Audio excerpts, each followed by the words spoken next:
Today, I'm breaking down the top 5 interior design trends that you need to leave behind in 2024. And the one, yes, just one, that you absolutely need to pay attention to as we enter a new year. Now, I've spent the last few months combing through the opinions of top design publications and professional interior designers, talking about what's in and what's out for 2025.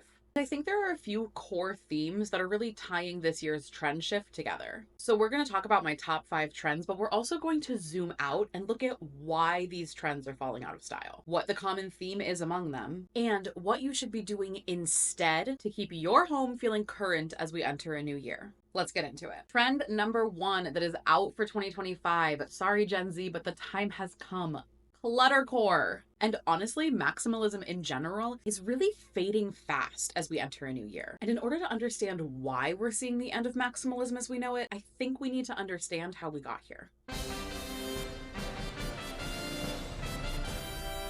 Maximalism is a playful and energetic design style that focuses on a more is more aesthetic. Saturated colors, busy patterns, and elaborate decorative details are all key to a maximalist style. And while maximalism isn't new, with roots as far back as the 17th century, like Victorian era, it has made a huge comeback in recent years. Maximalism started its return to popularity in like the mid 2010s, but it absolutely skyrocketed back into the mainstream as a response to the panini. Prior to 2020, sterile white minimalism was really dominating interior design. We were all about living with less. Like, if you were not absolutely flooding your local Goodwill with trash bags full of items that didn't spark joy and making plans to build your off-grid solar-powered tiny house in 2018, what were you even doing? But then the entire world shut down and supply chains were disrupted, and we realized how fragile our access to daily essentials really is. Things started to change. And so we, as a collective, started to see the value in living with more. We responded to scarcity by surrounding ourselves with abundance. And sure, like it started with panic buying toilet paper, but once we had moved out of that initial trauma response, it translated to hanging every piece of art we've ever owned on a wall. So if you read like the design blogs, everyone talks about we were spending more time at home and we wanted our real personalities to shine through. And I think there's value to that. There's a lot of truth to that. But I also think that as we politically rebelled against these ideas of minimalism, we started to surround ourselves with stuff. We are psychologically and culturally conditioned to think having stuff equals safety. Because you know who has a lot of stuff? Rich people. And you know who is safe in our society? Rich people.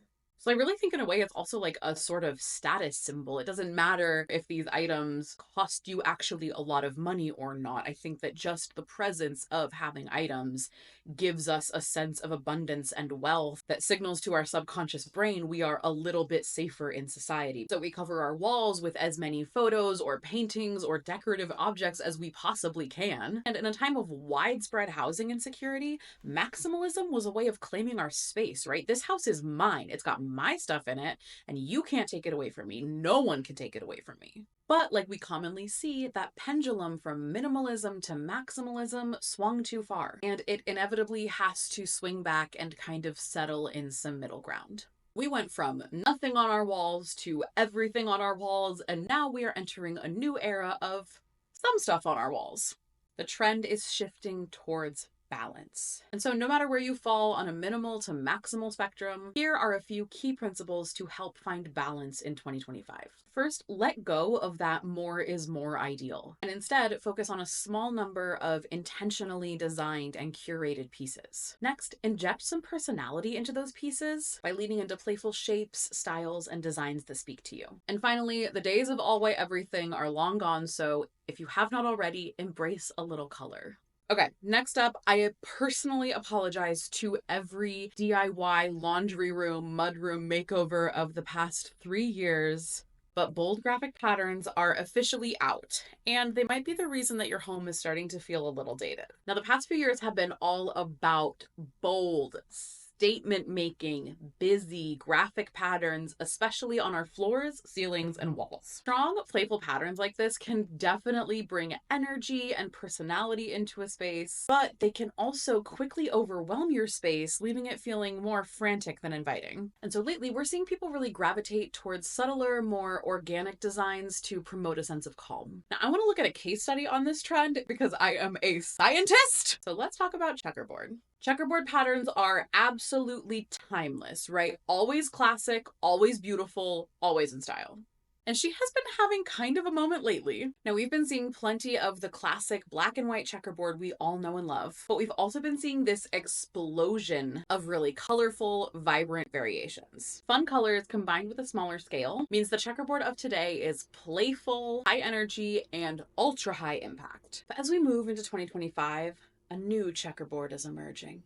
We're really seeing larger squares combined with a much more muted color palette, soft grays or taupes paired with these creamy whites and beiges. And we're seeing a lot less straight on checkerboard and much more diamond or diagonal patterns. And these changes are giving this pattern a kind of calmer and more refined feel. We're toning down the intensity for a more grounded, soothing effect. So that's just one example of how even a timeless pattern like checkerboard kind of evolves to meet the shifting trends. We can really see this shift playing out everywhere, but especially floors and walls. While the trend of the past couple years was really to make these areas bold, vibrant, and striking, design as a whole is becoming more organic, which means we're moving towards patterns and textures with more subtlety and flow. So, what do you do? Well, it might be relatively easy to swap out your dated peel and stick backsplash with a pattern that's more on trend. I think the trick here is really to try and avoid trends altogether. Because when we're talking about really large, permanent pieces of your home, like the walls and the floors, I really believe in creating a kind of timeless shell for yourself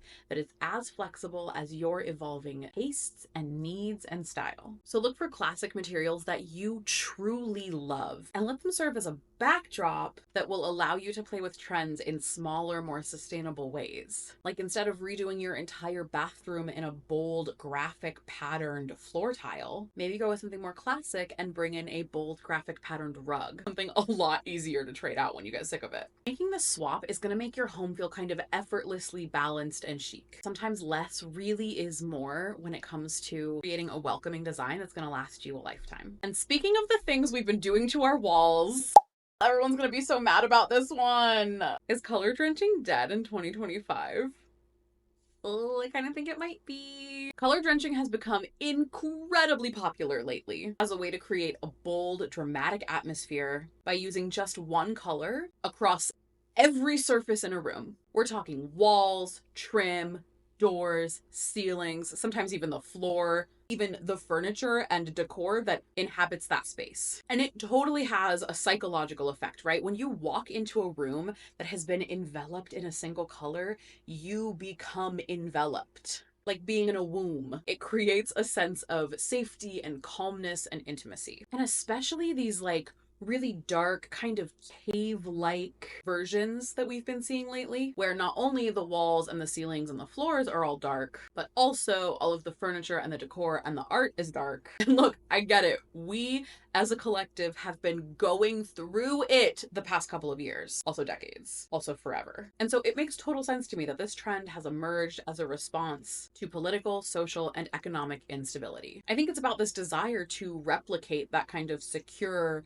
protected, safe, sheltered feeling of being in a cave. And it does that very successfully. Like, look at this room. I don't ever want to leave this room. So color drenching is a great way to make a statement and give a huge dose of personality to a room, but it's got its downsides too. If not done exactly right, it can so easily become overwhelming and suffocating and claustrophobic. And let's face it, like the vast majority of us do not get things exactly right when it comes to designing our homes. It also super limits your design flexibility because once a room has been drenched in a single color from head to toe, changing up the vibe of that room without a complete redesign is basically impossible. And aesthetic fatigue is very real. Too much of anything for an extended period of time can be visually exhausting and might make your space feel draining rather than inviting, which is the complete opposite of the cozy and immersive goal of color drenching. So yeah, color drenching had its moment, but I think it is losing steam in 2025. We're seeing that pendulum start to settle in the middle, with a fast move away from these dark, overbearing interiors towards spaces that feel a lot more balanced and harmonious.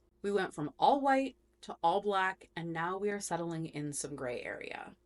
Just not millennial gray, apparently. Okay, so let's say that you went hard on color drenching and now you're freaking out because how do you make it still feel relevant as the trend shifts without completely repainting everything, which you probably just painted not that long ago, because it's not that long ago that color drenching became popular. I want you to focus on just softening it by bringing in contrast and depth. Now, if you have one of these rooms that is totally dark top to bottom, it could be as easy as just painting the walls. Keep all of your dark furniture, your art, your moodiness, but paint the walls a lighter color, and boom, now you have balance. Or if you don't want to paint, you can swap out some of those darker wood tones for a lighter wood, or swap out a couple accessories. Maybe you spray paint all your picture frames gold instead of black, or you change out the matte on a piece of artwork to a white one instead of a dark red one. Maybe it's as easy as changing out the pillows on your sofa or the quilt on your bed. I just want you to look at your space and think about creating a sense of balance between dark and light. Okay, number 4 might come as a surprise to you, but I really think that smart homes are becoming a dream of the past. Smart home systems can control your lights, TV, appliances, air conditioning, home security, and honestly, more, with just the push of a button. But are they becoming more complicated than convenient? I think people are really starting to question the true benefits of this technology. Because while sure, the promise of high-tech convenience is tempting, the absolute complexity of these systems, connectivity issues, security risks, climate impact, and the need for constant updates and maintenance and investments, not to mention how rapidly technology develops, so the smart home system that you got 2 years ago is now completely outdated, you boomer, is absolutely turning them into more of a hassle than they're worth. I also think this has a lot to do with the need for privacy and security in our homes, and how that's becoming a growing concern for a lot of people. With all of our devices constantly collecting data on our daily habits and routines, people are rightly worried that their information could be hacked or misused or abused. And we've seen high-profile security breaches and reports of vulnerabilities in popular smart home technologies, pushing people to choose less connected homes that don't rely on constant monitoring or data sharing in order to maintain any semblance of privacy. So all that, combined with a growing rejection of capitalism, divestment from monopolies, and the rise of slow living, is driving a significant decrease in the amount of technology that people are willing to let enter their homes. And the tech that we do keep is becoming less and less visible. We are constantly surrounded with information overload and new technologies that we're not even necessarily consenting to. Like, you can't even open a Google search without it just giving you the AI answer. I don't want AI, I want to read the article. And I think over the past few years, we've really been collectively redefining our homes as a place of refuge from the outside world. And in 2025, that is absolutely going to lead to a shift towards quieter, less connected homes. So I think that now is a great time to audit the tech that you have in your home and ask yourself which things are truly making your life better and more convenient, and which ones are more trouble than they're worth. Here are 6 questions to help you decide. 1, does this actually make my life easier? 2, am I comfortable with its level of privacy and security? 3, is it easy to maintain and troubleshoot? 4, can I replace it with something simpler? 5, if I were moving, would I want this in my new home? And 6, does it improve the feel and flow of my home? Ultimately, I think that the move away from smart home technology is signaling a cultural shift toward a more mindful and intentional lifestyle. Now, this final trend is one that it takes a minute to wrap your head around, but I think is going to have the absolute biggest impact on your home. And that's because the final trend on this list of trends we're leaving behind in 2024 is trends. I think in order to understand this one, we need to talk about the difference between a design style, a trend, and a fad, because these are 3 completely different things that exist at different points on the longevity scale. So a design style refers to a specific aesthetic, attitude, or tradition of design. And design styles themselves are timeless. What might change is how we choose to execute them based on current trends. A trend is a change in what society likes or does that becomes popular over time and usually lasts a couple of years.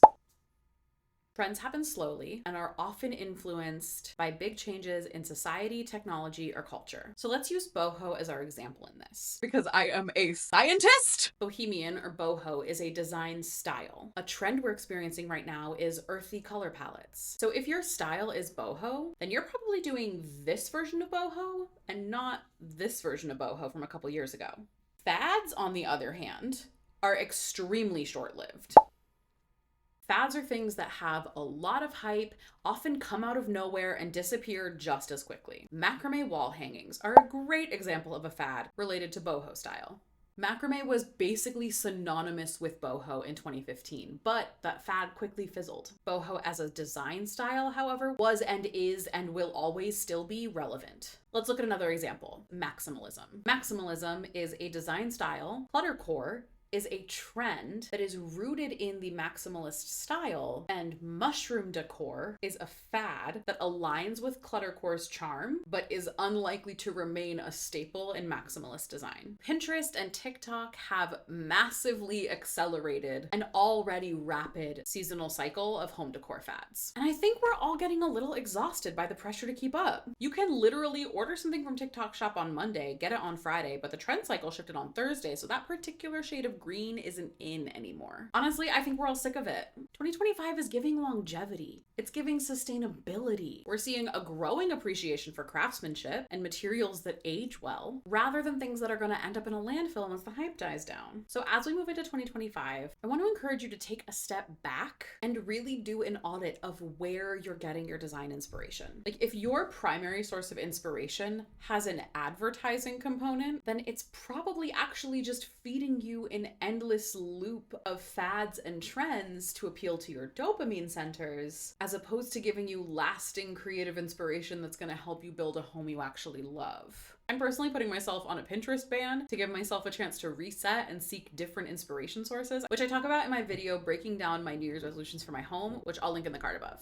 Now, this may sound like a contradiction, but there is one trend I think absolutely everyone should be paying attention to in 2025, because it's about more than just how your home looks, it's about how your home operates. While I was researching for this video, it took me exactly 30 seconds of a Google image search for the word landfill before I spiraled into an absolute existential crisis of impending doom about the inescapable climate emergency that we are actively living through. And I'm not alone. And that is why sustainability is at the top of almost every single trends to watch list for 2025 and beyond. We're seeing a massive resurgence of thrifting, along with a focus on sustainable materials, ethical labor practices, and growing mainstream conversations about how efforts like water conservation, renewable energy, and waste reduction can show up in the actual planning and design of your home. And frankly, even the most eco-conscious among us can probably find ways to make our homes a little more sustainable. So I think in 2025, it's worth it to focus on small improvements you can make that can have a huge impact. I'm personally a big fan of the 1% rule, where you focus on improving things just 1% at a time. Like, you don't have to go from 0 to 100, because over time, those 1% really add up. And I think that sustainability in your home is an excellent place to put that 1% rule to practice. And if you need a little inspiration, here's a few ideas to get you started. Do shop sustainably by shopping small, local, or secondhand. Don't underestimate the power of being an educated consumer when it comes to buying new. Do reduce your home's overall footprint by making energy efficient or water saving swaps where you can. Don't buy into the lie that if you can't afford a low flow shower head, you are now single-handedly responsible for climate change. Do plan for longevity by investing in high quality, timeless pieces that will last for years. Don't go into mountains of debt by buying outside of your current means. Also, side note, it feels really important to acknowledge that being able to consider sustainability in your home is a luxury. And if it's one that you have, you should definitely take advantage of it. But if you can't afford the time or energy it takes to research and implement sustainable practices for your home because you are too busy just trying to survive in a society that isn't set up to support you, do not let anyone try and convince you that you are single-handedly responsible for climate change. Capitalism, corporations, and the consumer industrial complex are responsible for climate change, full stop. Okay, now let's zoom out. Is there a common theme here? I think overall, we're looking for less noise and more peace. And I really think that makes sense given our current social and political climate, where noise is high, to say the least. Designer Natalia Sabardia said it perfectly. Burnout and informational overload need to be balanced with homes that feel therapeutic, calm, and simple, acting as places to recharge and regain peace and tranquility. We need to let the eye and mind rest and not be overly stimulated. We're collectively returning to the idea of home as a sanctuary, a place for rest and recuperation in an unpredictable and challenging world. And I think now is a really good time to ask yourself if your home is doing that for you. And if it's not, then you're going to want to check out this video full of ideas about how to make your house a home, how to make your house a sanctuary, how to set it up to protect you. Because I really think we're all going to need that over the next couple of years.